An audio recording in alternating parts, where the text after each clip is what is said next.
So we're talking about participatory processes in Romania. When we were asked actually to come to Prague and talk about our experience, it was a very good timing. So this presentation actually draws partly on our experience on working sometimes in local development, sometimes on the NGO side of practice, and sometimes on the research action side of practice. And part of it also draws on a paper that we co-authored for the ASOP Young Academics Conference. ASOP is the Association of European Schools of Planning. And it was actually a paper about what has been changing in Romania in terms of moving from master planning to more participatory processes. So I think this presentation will be a mix of the two. And so this is an overview of the content. We'll give you an overview of urban planning, not necessarily just in transitional countries, but how that relates to the time frame of how this happened in Romania. And we'll also give you an overview of planning and how civil society has contributed to opening up the planning system. And we'll talk a lot about two things. So it's not just how to enable more participation from citizens, but also how the profession itself has changed in the last years. And also on the citizen side of the story, how NGOs have contributed to that. And then we'll give you some examples of the ecosystem that we managed to create. And we'll be switching back and forth between the two of us, and feel free to also interrupt and ask questions along the way if you feel like that.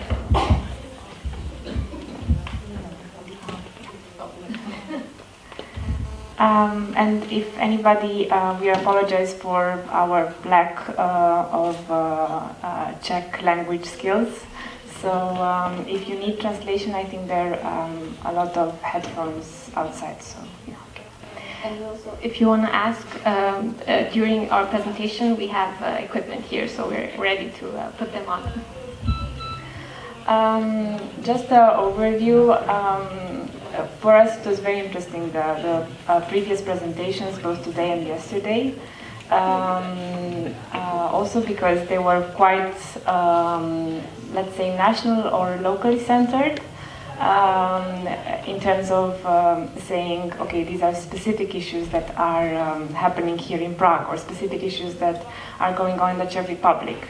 And we were a bit like the schoolgirls saying, no, but this is actually happening all over the region. And in a way, indeed, there is a strong, let's say, legacy on how urban planning is perceived. There was an interesting report done by, in a way, coordinated by Sonia Hirt with 20 years in transitional countries. And this timeline is actually an adaptation from that. Basically saying that for the Central and Eastern European region, there are two milestones. So just following 89 until the early 2000, there was sort of dismissal of the profession, also because of a certain stigma that it was associated with a very brutalist approach, although that was not necessarily always the case, but it was sort of the recent memory that both people and also professionals had. So, and in 2000s, in the early 2000s, all over the region, there is a sort of a lot of efforts are made to re-establish the profession, both to create a legislative setting and also to redefine what is the role of the urban planner. In Romania, what happened specifically is that although this process was had a lot of positive sides, also by the fact that, for example, academia restarted to not only teach architecture per se, but also urban planning. It happened also. It also meant that a lot of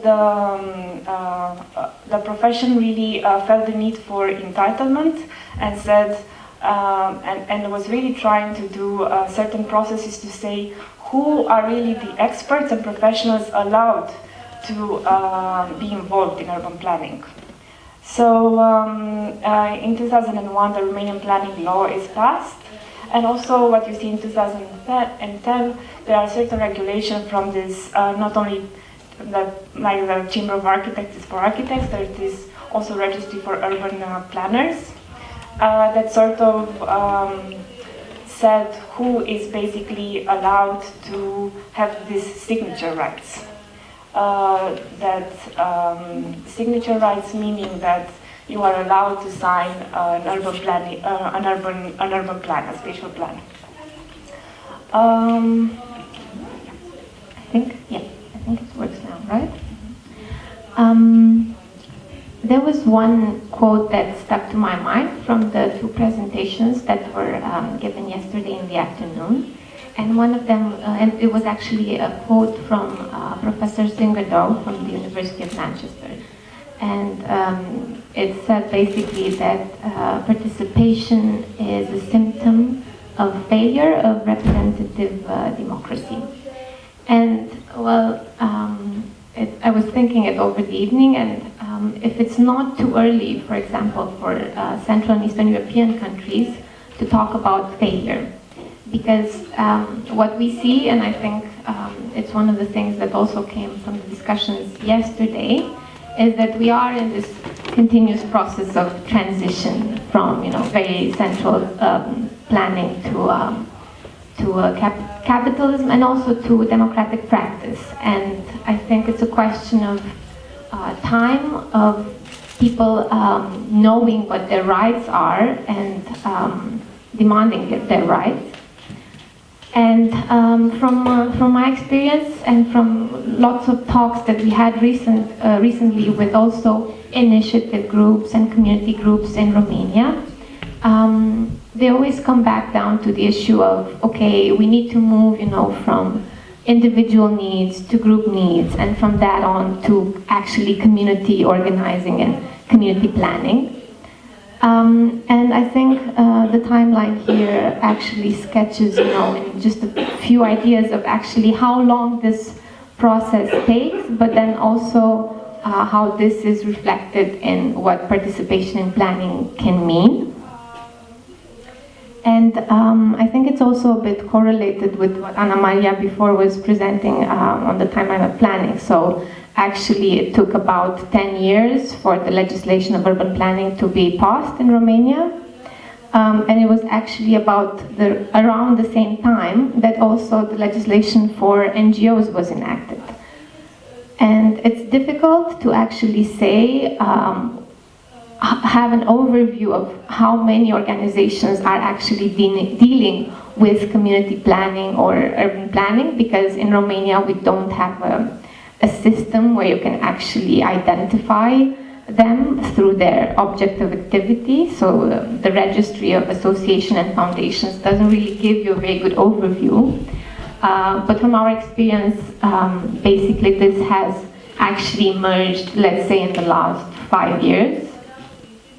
And related to that, so also only very recently, so in 2010, there was actually a law passed on what actually the consultation process for urban planning should look like. So when do you actually involve other groups?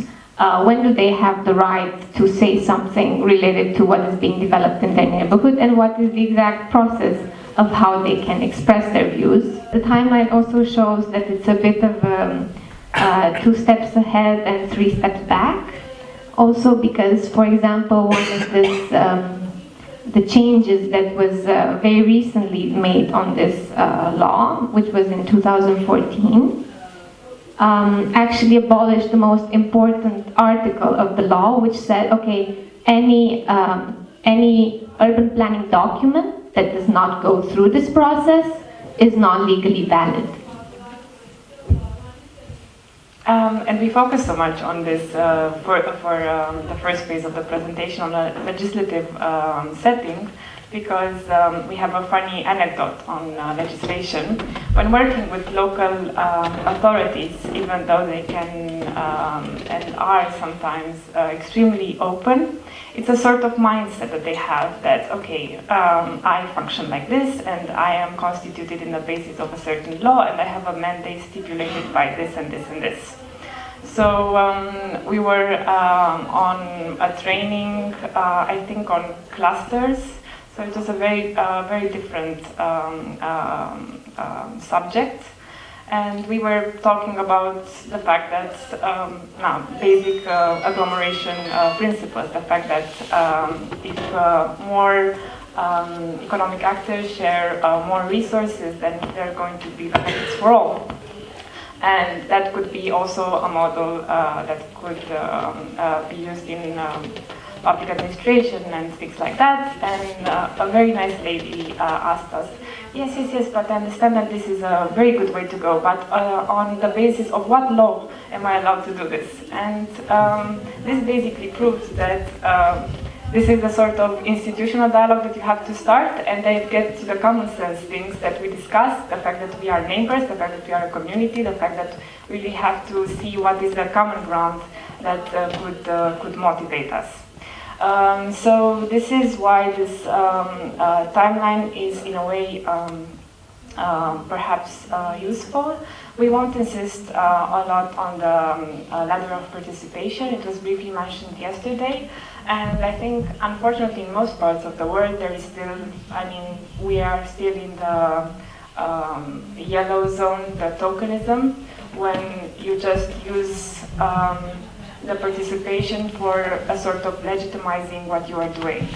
But that doesn't mean that this is bad. It actually matters what is the common understanding of the goals and let's say bigger purpose that you are the community is serving. Now to comment on two main things. The first one is the changing role of professionals. I touched a bit on the fact that this need of legitimizing again the profession of the urban planner meant that meant a series of actions that actually were closing a lot of profession. So we called it the guild-like behavior. The fact that only if you're part of the guild, only if you get a certain, if you have a certain validation, this signature rights that we were mentioning, you are allowed to actually have an informed opinion about spatial plans, local development plans, and so on and so forth. This actually goes to inform quite a fragmented way in which professionals can relate to how a community is being developed. For example, generally I start with this, that I'm a disclaimer, the fact that I had the bad luck to be interested in cities, but not to be an architect or an urban planner per se. I'm an urban economist.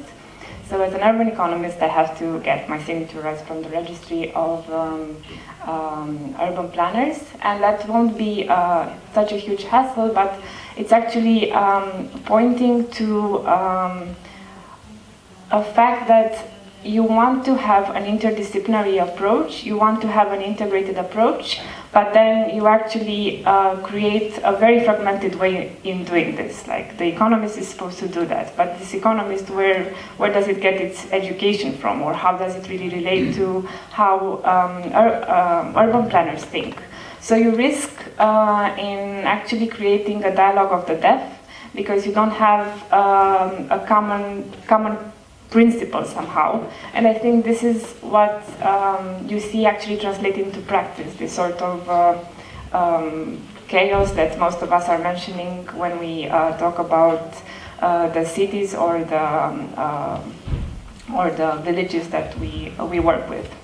And I think we have another, I have another funny anecdote related to that. So I think about a couple of months ago, we were attending the annual assembly of the Association of Professionals in Urban Planning. Anamarie joined the year before and I joined this year. And there was an ongoing discussion about the review of the statutes of this association, which was formed a long time ago, but it was actually revived recently.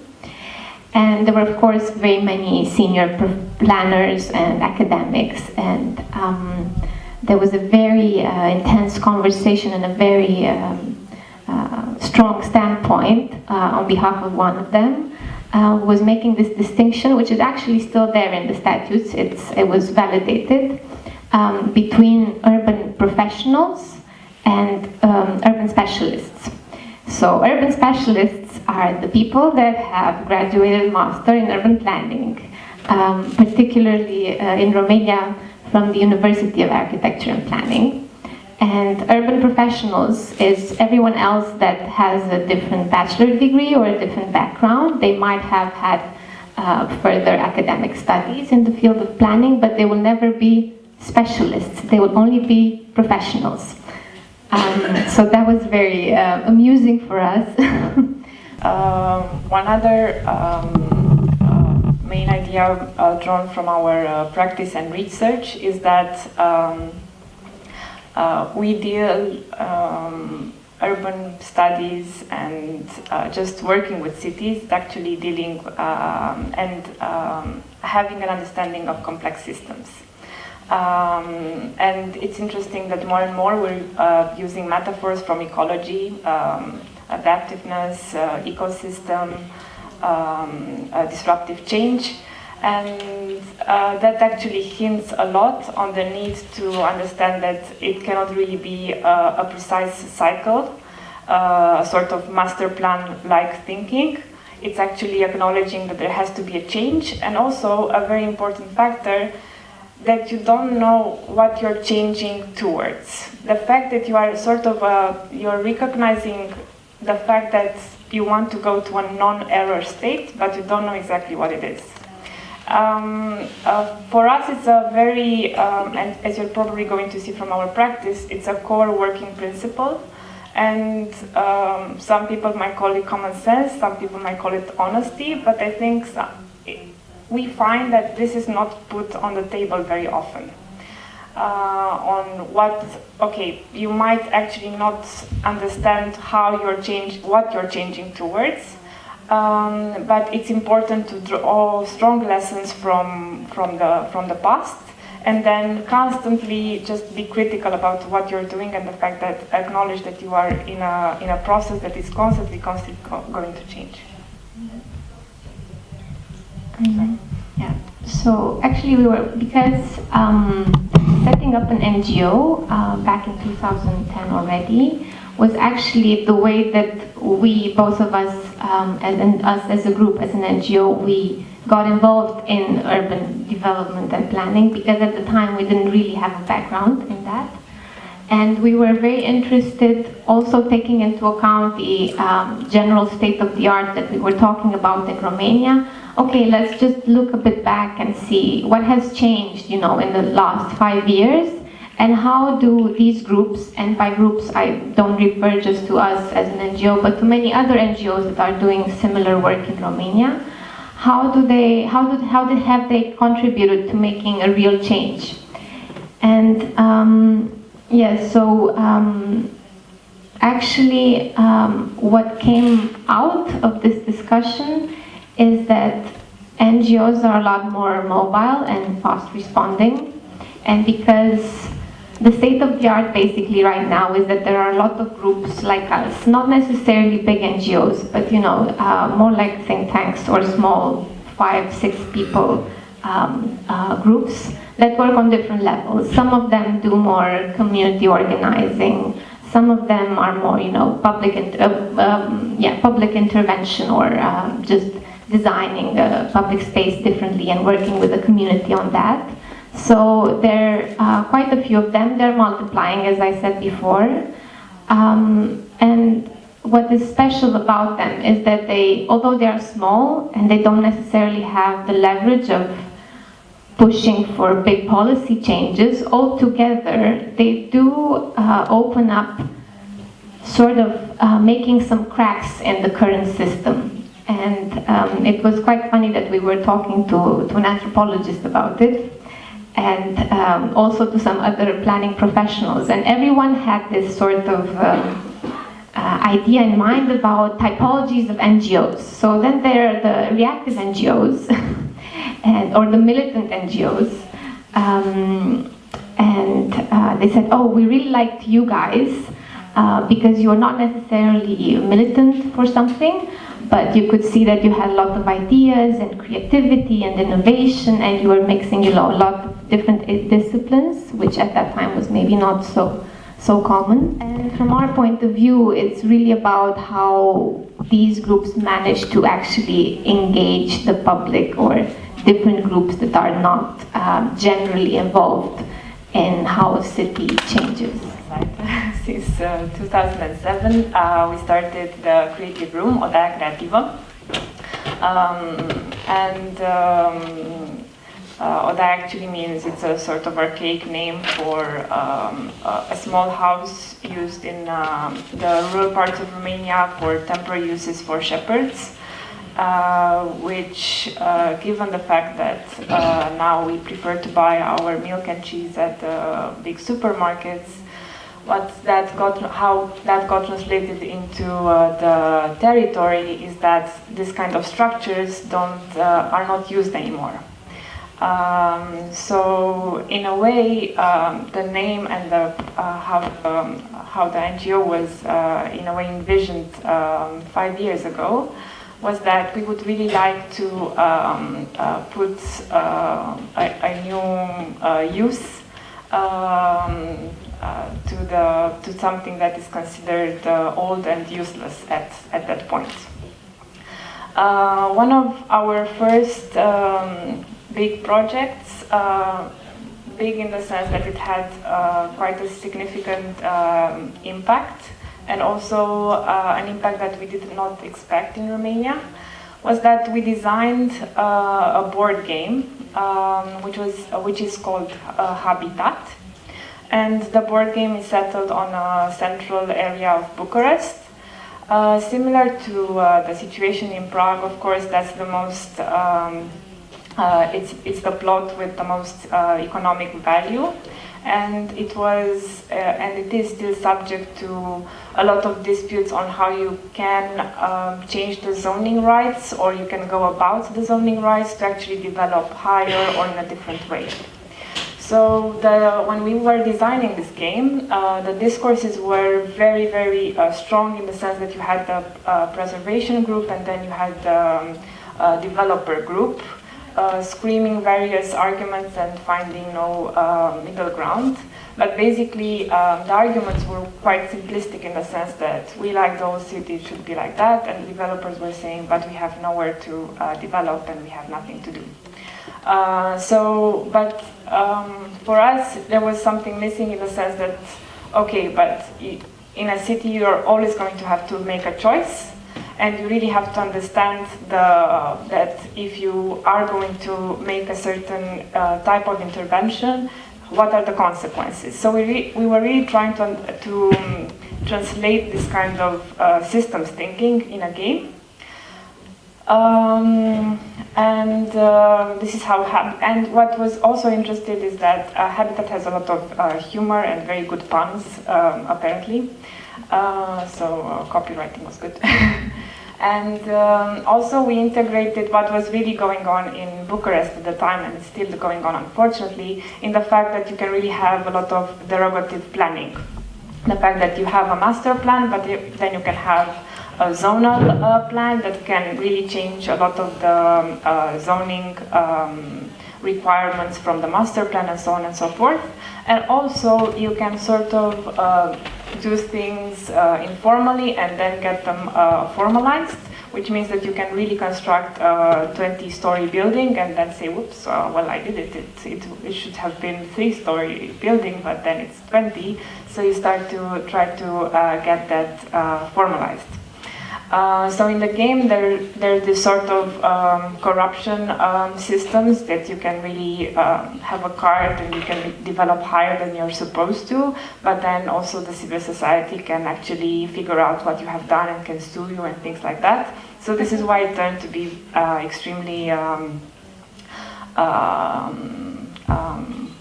well regarded. It was designed for youth, so we 18 to 25, we said it was our core target group, and it was played in various public spaces in Bucharest, also including libraries, cafes.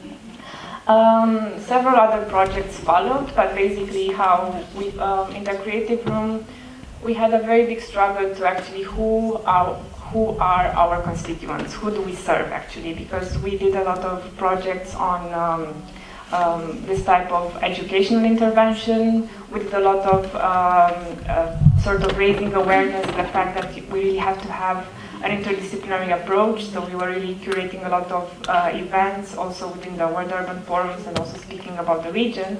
But then we were really trying to figure out, okay, but what kind of stronger intervention can we have? So that was a very arduous process, and it was refined for over 5 years. Now, this year we focus a lot more on how we design public consultation processes, and also how we can have certain intervention in terms of asset management for small and medium-sized cities in Romania. There's a lot of buildings and unused buildings, and there's not even an awareness that these are public. So we would really like to mark them and sort of put on the table for the community, what would you like to do there? Yeah, so actually it's a personal story of transformation of how you build a vision, how you redefine your mission, how you redefine your constituents throughout this time. That actually goes hand in hand with how the domain itself has changed in the past years.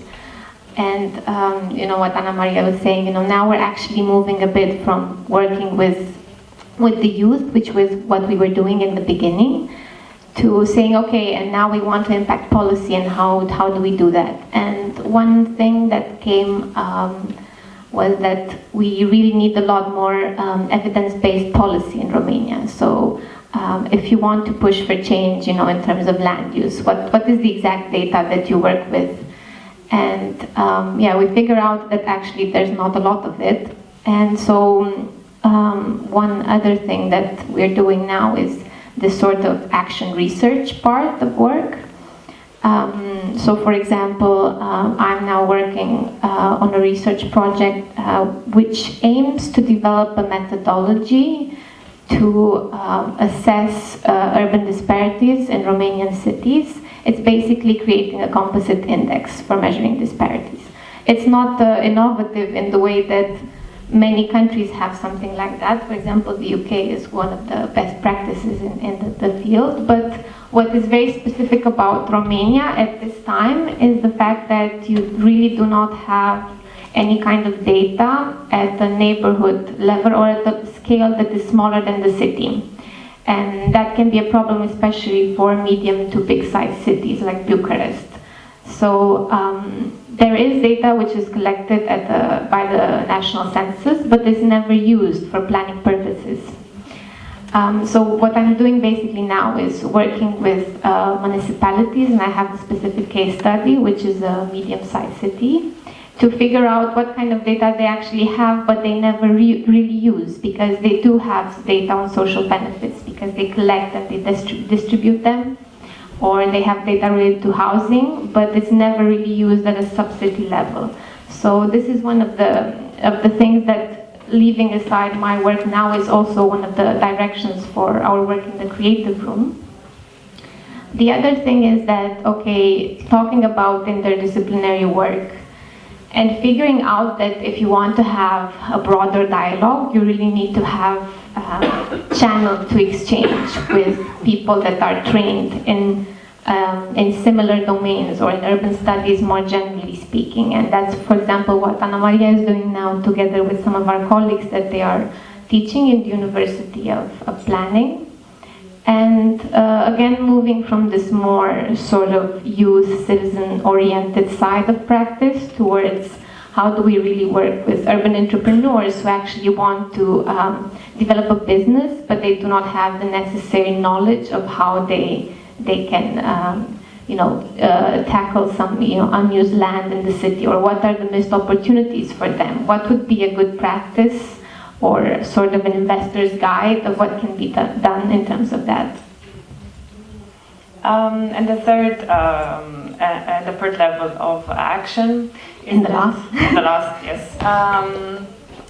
Last year we created a startup which is called Make Better.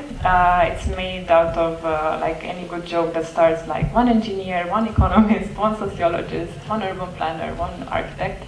And it's sort of our bet on how we would really like the intervention in terms of spatial planning and local development to be.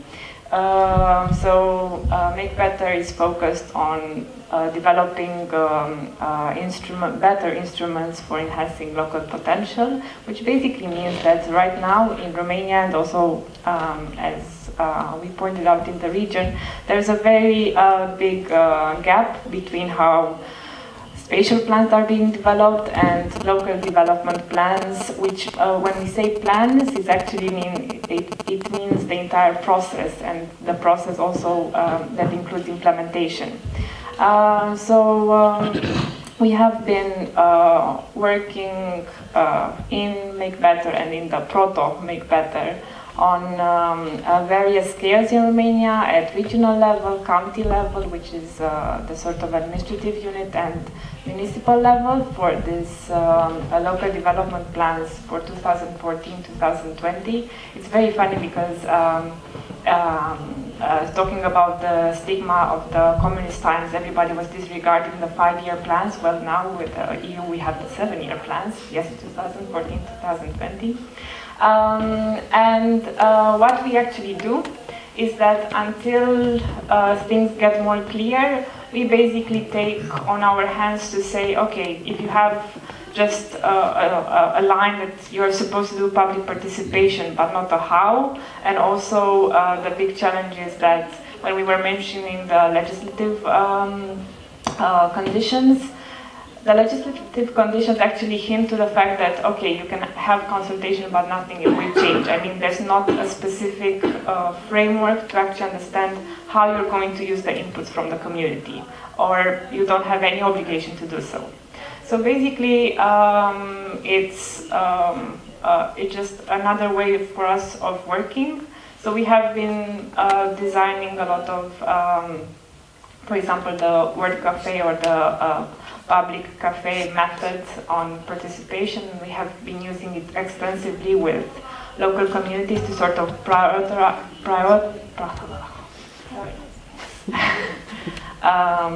what changes they would like to see in their community. It was also a way of bringing to the table various stakeholders that unfortunately had never been at the same table and had never discussed. So these are on bringing as we saw in the previous presentation, of bringing actually participatory practices and this kind of things to events where people gather naturally, be it at sort of the days of the the city of a garage or things like that, or just putting a small intervention in a public space and actually signaling that something is happening in order to sort of raise awareness and just get over the apathy that, okay, what will be done? Not everything is rosy. The fact that we are in a way all over the place, that we really have to do this kind of work in academia, this kind of work in the NGO sector, this kind of work in the consultancy, actually hints to the fact that you don't necessarily have a strong ecosystem that you can really relate to. So it's either you do it by yourself or you just wait for 10, 20 years, how much it will take this incubation period for things to change. One other very big hindrance is what we have been discussed. This is all over the world, the fact that we do have political cycles.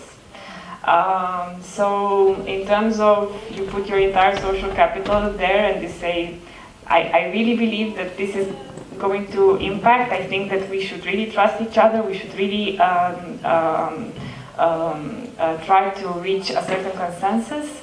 But then you don't have any sort of power in the political scene to say, okay, this mayor is actually going to keep its promises or not.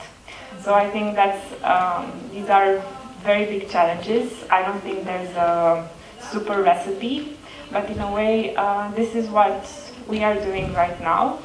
And we are very happy actually to get to know similar initiatives here. And I think that actually is building up. So I'm quite positive that bit by bit it will build up into something big. Thank you very much.